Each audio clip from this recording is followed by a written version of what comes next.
daawadayaal gabadhaas aragtaan ninka madowga ah la sawiran waxa weeye ninka loo yaqaano Faysal Cali Waraabe ee xag jirka ahaa Soomaalinimada xag jirka ku ahaa hadda ka horna ayadoo England show gabar oo ah wariye wareysanaysa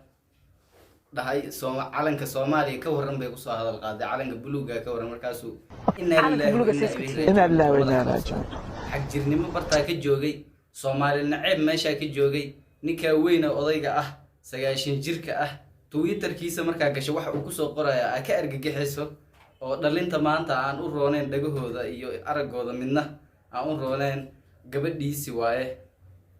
ninkaas madowga ah ayay la tumanaysaa meel walba la maraysaa sidoo kaleeto wiilkiisa argagixisa ah ISIS argagixisada loo yaqaano ka dagaalanto Syria bariga dhexe wiil kale oo dhalo asagana waxa jira London ku nool oo la dhaho James oo asagana Christian ah marka ninkaas odayga ah frustration baa ku dhacay waxa ku dhacay political frustration waxa loo yaqaano ama siyaasad wareer yaa ku dhacay mustaqbalkiisina wuxuu ku qaatay Soomaali nacayb iyo kala fogeyn bulsho hase ahaatee asaga ayaa tiisi mas'uuliyadiisa shakhsiga ahayd oo ugu sokeysay oo caruurtiisa mas'uulka uu ka ahaa sida beelaha u ah taasna waa wax aad iyo aad loola yaabo qofku markuu uu wareero da noqdo غير مسؤولنimo ku sii darsado de uu iska waashaa wuxuu rabo iska sheegaa Twitter-ka maanta hadaa gasho second daqiiqad dawladda Soomaaliya aflagaado maxaa la dhahay Soomaaliya way burburtay Soomaaliya shabaab baa la wareegay ayaan dhaweyd xataa post wuxuu soo dhigay uu leeyahay al-shabaab guul maxaa la dhahay Allahu Akbar guul asagoo leh yuu soo post gareeyay waka waa arki kartaa shabaab ku bogaadinayo kuna doonayo inay caasimada la wareegan uu leeyahay the coming days ayaamaha soo socda ama bishii shanaad bishan hadda bilaabatay baa kooda amaanta uu dhahay bishii Abriil dhamaadkeedii shabaab ayaa la wareegi doono xamar maxaad Xamzo markuu ka degay Laascaanood Xamzo maxaa Laascaanood kaga socotay oo maxay micno sameynaysaa isbuucyada soo socdo bishii shanaad al-shabaab baa xamar la wareegaysa marka Soomaaliyay ninkaas gabadhiisa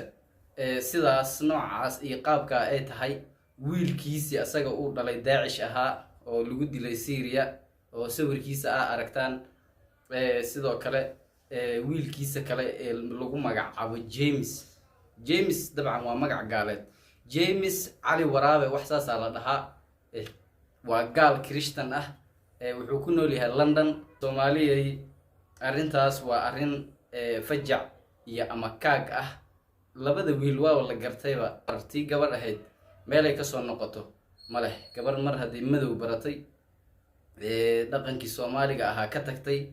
madowga saas oo la tumanayso wax caaqiba ah ama maxaa la dhahay fursad ah oo u banaan oo hadda soo noqosho ah ma jirto waa ku deysay mar haday sidaas sameeyso waxa aad iyo aad wax loola yaaba ah ninka weyn odayga ah maanta oo dhalintii dhagaha ka wasaqeeyay indhaha ka wasaqeeyay wax walba oo Soomaali nacayb ah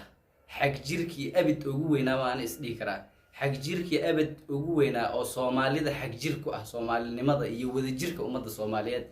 xag jirku ah waa ninkaas Faysal Cali Waraabe la dhaho sababtoo ah wax aan ahayn Soomaali kala geyn iyo Soomaali kala qaybin iyo kala fogeyn bulsho iyo xamar baa la qabsani iyo Soomaaliya waa fake government waxaas ku soo daabacaa Twitterkiisa uu kaga hadlaa wax kale kama sheekeeyo mas'uuliyadiisa iyo reerkiisana sidaas uu dayacay caruurtiisi meel ay kala jiraan iyo meel ay maxaa la dhahay